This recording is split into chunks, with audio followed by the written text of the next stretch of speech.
बहुत बहुत स्वागत है आप सभी का study with Swati YouTube channel पर। दोस्तों, आज के अपने इस वीडियो में हम बात करेंगे बीएड फर्स्ट सेमेस्टर से जो आपका ऑप्शनल पेपर है वैल्यू एंड पीस एजुकेशन, यानी मूल एवं शांति की शिक्षा।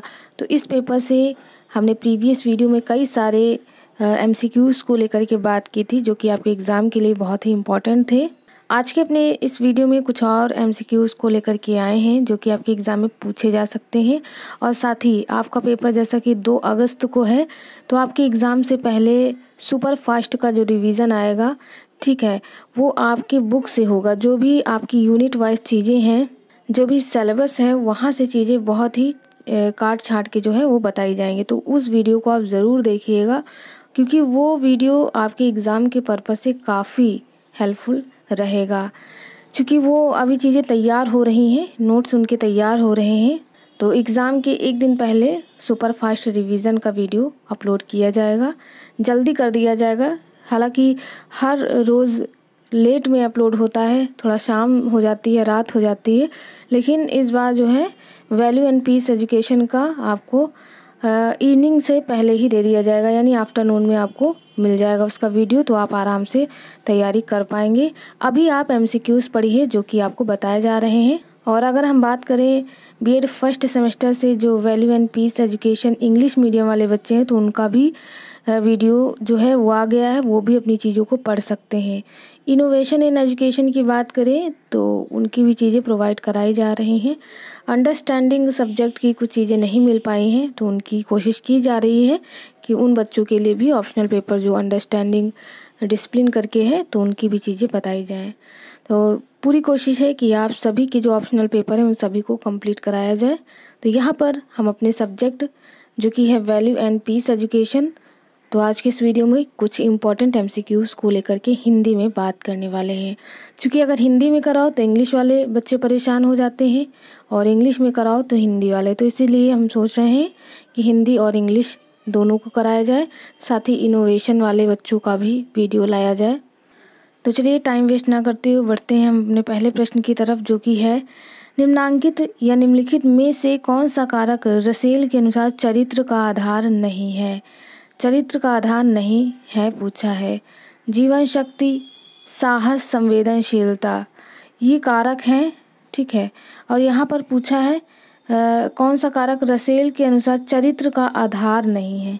आधार की बात करें तो नैतिकता या चरित्र का आधार नहीं होगा। करेक्ट आंसर यहाँ पर 1 का डी हो जाएगा। नेक्स्ट क्वेश्चन, नैतिकता की बात करें तो ये हमारे मूल्य से संबंधित होता है, ठीक है, ये चरित्र का आधार नहीं होता है। नेक्स्ट क्वेश्चन 2 है हमारा, निम्नांकित या निम्नलिखित में से कौन नैतिकता का विशेषता नहीं है, या कौन नैतिकता की विशेषता नहीं है। तो यहाँ पर अगर हम बात करें नैतिकता की विशेषता की, तो यहाँ पर अगर हम बात करें नैतिकता की विशेषताएं हैं तो आंतरिक प्रेरणा, सार्वजनिक कल्याण, समूह के मानदंडों के अनुरूप व्यवहार, ये सभी हो जाएंगे नैतिकता की विशेषता के अंतर्गत। जबकि यश, मान हेतु कल्याण करना, यश यानी कीर्ति की प्राप्ति, इसके कल्याण हेतु चीज़ें करना, ये नैतिकता के अंतर्गत नहीं आएगा। बाकी ये तीनों चीज़ें नैतिकता की विशेषताओं के अंतर्गत आ जाएंगी। नेक्स्ट क्वेश्चन देखेंगे, क्वेश्चन नंबर 3 पूछा है निम्नांकित में से कौन समाज अनुकूल व्यवहार नहीं है। तो दूसरों का हित करना, यातायात के नियमों का पालन करना, स्वेच्छा से दान देना, ये सभी समाज की बात हो गई, तो ये समाज में इंक्लूड हो जाएंगे, समाज अनुकूलित व्यवहार के अंतर्गत आ जाएंगे। पूछा है नहीं है, तो यहाँ पर अगर हम बात करें पुरस्कार की इच्छा करना, तो यह हमारा समाज अनुकूलन व्यवहार के अंतर्गत नहीं शामिल होगा। तो यहाँ पर इसका बी आंसर हो जाएगा 3 की बात करें। नेक्स्ट क्वेश्चन 4 देखते हैं। क्वेश्चन नंबर 4 पूछा है निम्नांकित में से चरित्र का विकास के लिए क्या आवश्यक है, इनमें से क्या आवश्यक है वो बताना है। तो अगर हम बात करें चरित्र के विकास के लिए तो सदाचार युक्त वातावरण, ठीक है, ये जो है ये बहुत आवश्यक है। एक अच्छे चरित्र के विकास के लिए सदाचार युक्त वातावरण का होना, ठीक है। करेक्ट आंसर आपका यहाँ पर सी हो जाएगा। नेक्स्ट क्वेश्चन देखेंगे। फिर अगला प्रश्न है, साथी समूह में बच्चा किसके प्रति अपने उत्तरदायित्व को समझता है। तो यहाँ पर उत्तरदायित्व को समझेगा तो अगर हम बात करें समूह के नेता के प्रति, अगर कोई लीडर है समूह में तो बच्चा उसी के प्रति अपने उत्तरदायित्व को समझेगा, यानी जो लीडर कहेगा वही बच्चा करेगा। तो इस तरह से करेक्ट आंसर यहाँ पर समूह के नेता हो जाएगा, के प्रति जो बच्चा है उसका दायित्व समझता है। नेक्स्ट क्वेश्चन देखेंगे, क्वेश्चन नंबर 2 पूछा है बोध के विषय में कौन सा कथन सत्य नहीं है। बोध यानी कॉम्प्रहेंसिव की बात करें तो इस विषय में कौन सा कथन सत्य नहीं है, यह पूछा गया है। तो यहाँ पर बोध जो है यह एक सामूहिक होता है, बिल्कुल नहीं। बोध जो होता है वह अलग अलग बच्चों में अलग अलग देखने को मिलता है। सभी बच्चों का बौद्धिक स्तर जो है वो एक समान नहीं होता। तो यहाँ पर यह सामूहिक होना कहना गलत है। तो यहाँ पर चूंकि कथन पूछा है सत्य नहीं है तो आप इसी को लगाएंगे, यानी सी इसका आंसर होगा। नेक्स्ट क्वेश्चन नंबर 3 देख लेते हैं। साथी संबंधों में विविधता के विषय में कौन सा कथन सत्य नहीं है। तो यहाँ पर जीवन लक्ष्य की समानता, अगर हम बात करें जीवन लक्ष्य की समानता तो यह कहना कि विविधता के विषय में सभी का जीवन एक समान होगा। विविधता मतलब जब हम बात करते हैं एक ही अलग अलग जाति में अलग अलग चीज़ें हमें देखने को मिलती हैं। जैसे हमारे जाति या सांप्रदायिकता जो है वो समाज के अंग के अंतर्गत आते हैं, उसमें कई तरह के लोग देखने को मिलते हैं, जैसे हिंदू, मुस्लिम, सिख, ईसाई, तो उनमें विविधता होती है, ठीक है। तो ज़रूरी नहीं कि उनका जीवन लक्ष्य जो है एक ही समान हो। तो यहाँ पर यह कहना कथन जो है असत्य हो जाएगा कि जीवन लक्ष्य की समानता जो है वह साथी संबंधों में विविधता का विषय है।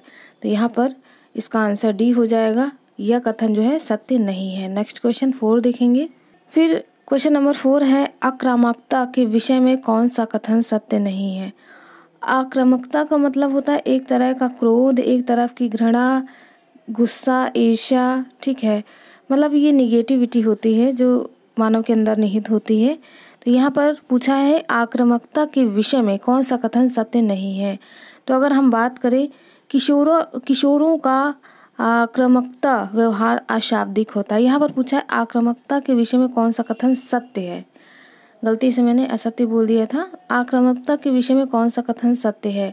तो किशोर जो टीनेजर्स होते हैं आप उनमें देखते हैं बहुत जल्दी गुस्सा आ जाता है, ठीक है, बहुत जल्दी आक्रोशित हो जाते हैं, अशाब्दिक चीज़ों का प्रयोग करने लगते हैं, अपने व्यवहार में चीज़ों को लाते हैं, वाणी उनकी थोड़ा सही नहीं होती। तो इस तरह से ये जो कथन होगा वो सत्य होगा कि किशोरों का आक्रामक व्यवहार अशाब्दिक होता है, यानी उनके शब्द सही नहीं होते, उनके शब्द में परिवर्तन देखने को मिलता है।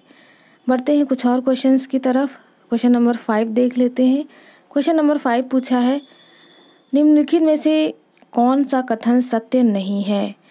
तो यहाँ पर सभी संबंधों के लिए तकनीकी का बहुत महत्व है, ये सही है। स्वस्थ साथी संबंधों को बढ़ावा देने के लिए अभिभावकों का योगदान आवश्यक है, ये भी कहना सही है। आरंभ में साथी संबंध मूर्त होते हैं, यानी जो चीज़ें दिखती हैं वो बिल्कुल सही है साथी संबंधों में। फिर यहाँ पर पूछा है कौन सा कथन सत्य नहीं है। कौन सा सत्य है और नहीं है इन पर आप विशेष ध्यान दीजिएगा। तो साथियों के कारण सामाजिकरण बाधित होता है, यह कहना असत्य है। यानी साथी जो होते हैं वो हमारे समाज का निर्माण करते हैं, सहपाठी होते हैं, क्योंकि एक समाज के अंग में विद्यालय भी आता है और विद्यालय में पढ़ने वाले जो सहपाठी होते हैं वह सहयोगी की तरह होते हैं। तो हम ये नहीं कह सकते कि साथियों के कारण जो समाज है वो बाधित होगा, ठीक है, उनसे उन्नति ही होगी। सहयोगियों के साथ अगर बालक पढ़ेगा तो उनका मानसिक विकास तेज होगा, उनकी चीज़ों में परिवर्तन होगा। तो इस तरह से यह कथन जो है वह असत्य हो जाएगा, साथियों के कारण सामाजिकरण बाधित होता है। कुछ और प्रश्न देख लेते हैं। फिर अगला प्रश्न है निम्नांकित में से कौन रणनीति परिवार द्वारा शांति के लिए निर्माणकारी व्यवहार हेतु अपनाई जाती है। तो यहाँ पर अगर 3 की बात करें तो करेक्ट आंसर जो है वो डी हो जाएगा, यानी सामाजिक आर्थिक स्थिति में सुधार। यह रणनीति जो है वो परिवार द्वारा शांति के लिए निर्माणकारी व्यवहार हेतु अपनाई नहीं जाती है। पूछा है ना कि कौन सी रणनीति परिवार द्वारा शांति के लिए निर्माणकारी व्यवहार हेतु नहीं अपनाई जाती। तो सामाजिक आर्थिक स्थिति में सुधार जो है यह नहीं अपनाई जाती, जबकि बच्चे से व्यवहार, शिक्षा को महत्व देना, घर का वातावरण, ये जो है शांति के लिए निर्माणकारी व्यवहार हेतु चीज़ें अपनाई जाती हैं। ठीक है, नेक्स्ट क्वेश्चन देखेंगे, क्वेश्चन नंबर 4। क्वेश्चन नंबर 4 पूछा है यहाँ पर, अवांछित व्यवहार को हतोत्साहित करने के लिए शिक्षक को क्या नहीं करना चाहिए। यानी हतोत्साहित मतलब उत्साह को कम करने के लिए।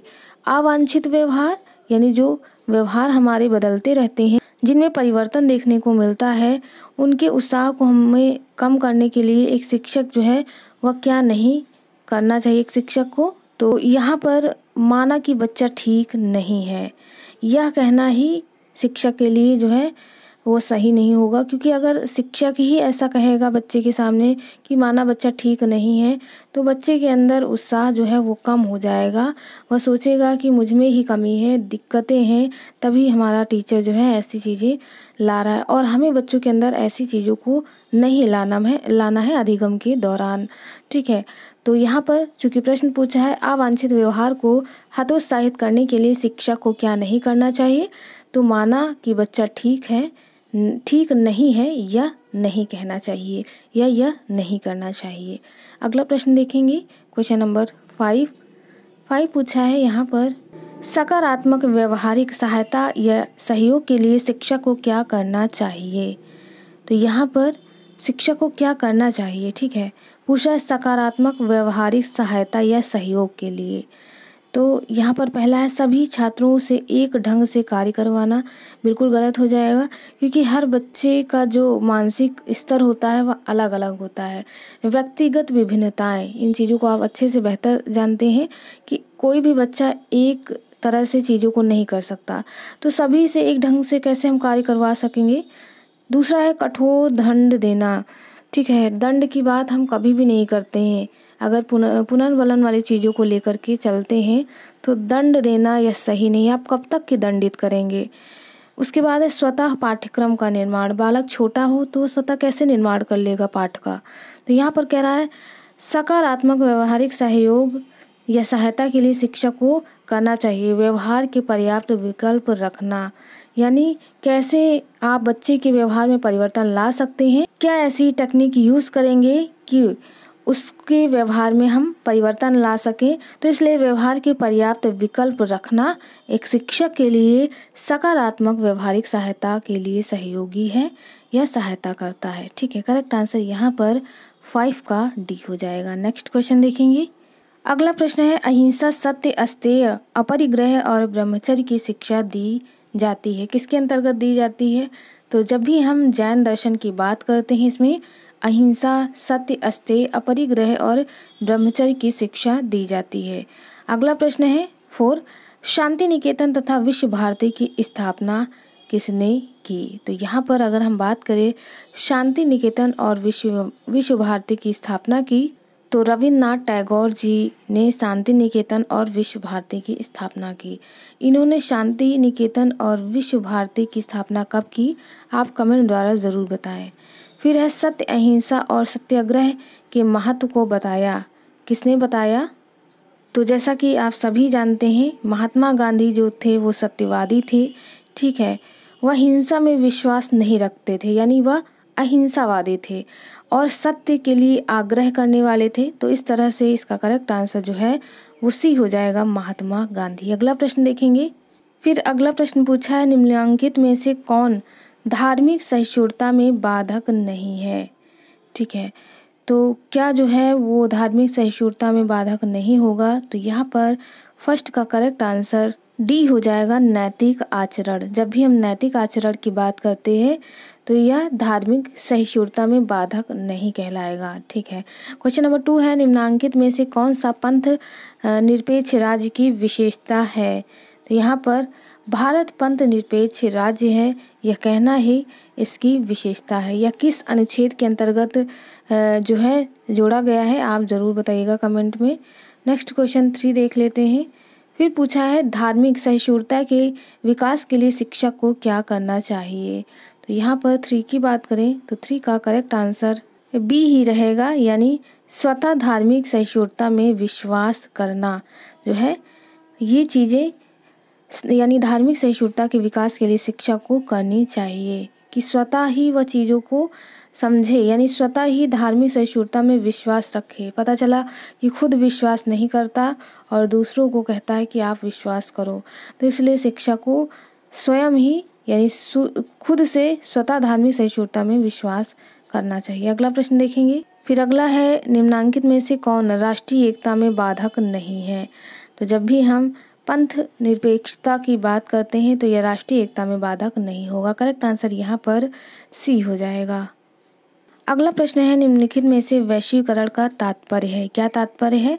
तो विभिन्न देशों के लोगों का आपसी सामंजस्य ही वैश्वीकरण कहलाता है, यानी ग्लोबलाइजेशन कहलाएगा। अगला प्रश्न है, निम्नांकित में से कौन सा तत्व वैश्वीकरण के विकास में सर्वाधिक बाधक तत्व है, यानी बाधा उत्पन्न करता है?